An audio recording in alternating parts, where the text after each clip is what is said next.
Beberapa hari terakhir ini terjadi pro kontra di media sosial terkait vaksinasi massal yang digelar Kejati hingga Poltekkes Nusa Tenggara Timur.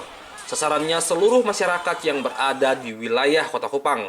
Namun sulitnya mengatur antusiasme warga mengakibatkan terjadi kerumunan massa hingga pengerusakan seperti yang terjadi di Poltekkes Kupang.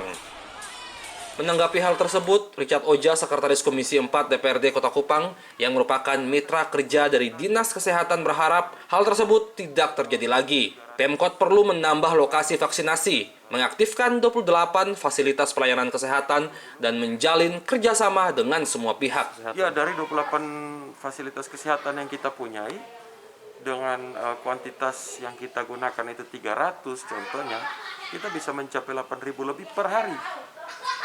Cukup baik ini menurut saya. Kenapa tidak dilakukan? Lalu kita permasalahkan jikalau pihak-pihak stakeholder lainnya lakukan itu, memang karena kita tidak memencarkan ini, tidak mengatur banyak spot. Harusnya dilakukan di banyak spot. Lakukan juga banyak inovasi, contohnya vaksinasi drive-thru. Itu kan bisa. Saya sudah berkomunikasi dengan beberapa pihak-pihak ketiga, stakeholder. Mereka juga siapkan kok tempatnya.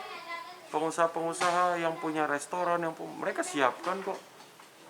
Pak Geri, saya rasa bagus lah. Lalu saya punya semangat sendiri. Saya juga sudah komunikasikan ke Ibu Kadis Kesehatan. Semoga ini bisa berjalan dengan cepat. Yaitu saya mau meminta pelayanan vaksin itu di dapil saya di Kecamatan Kota Raja. Itu saya sudah komunikasikan dengan tokoh-tokoh masyarakat. Beliau-beliau setuju dan menyiapkan tempat. Nanti saya bantu kok, kita bantu sama-sama kok. Ini kan semangat ini perlu kita kerjasama, rame-rame.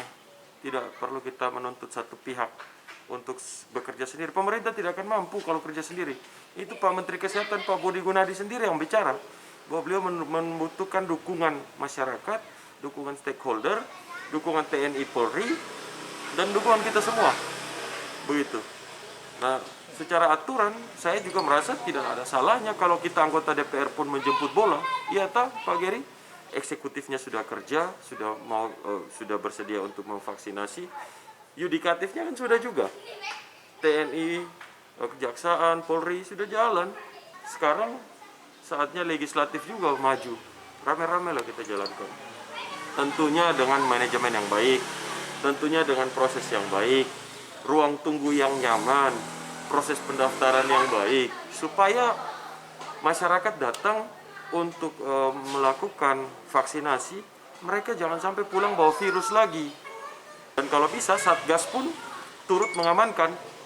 Ya saya rasa kalau buat di vaskes-vaskes yang kita punya, dibantu oleh stakeholder pihak ketiga, TNI Polri, pengusaha, dan lain-lain, kita bisa kok mengawasikan dalam jumlah yang kecil kuantitinya. Saya rasa bisa.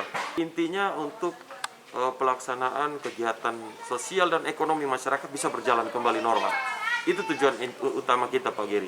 Memang vaksinasi ini tidak bisa membuat kita terhindar 100%, tapi setidaknya kalau angka penyebaran COVID ini turun, kegiatan ekonomi kita jalan, kegiatan sosial kita jalan, kegiatan keagamaan kita jalan, sekolah anak-anak jalan. Itu niat kita. Richard berharap Pemkot dapat menyiapkan ketersediaan vaksin dan dukungan lebih pada tenaga kesehatan yang bekerja full dalam proses vaksinasi. Gary Rudolf, AFB TV melaporkan.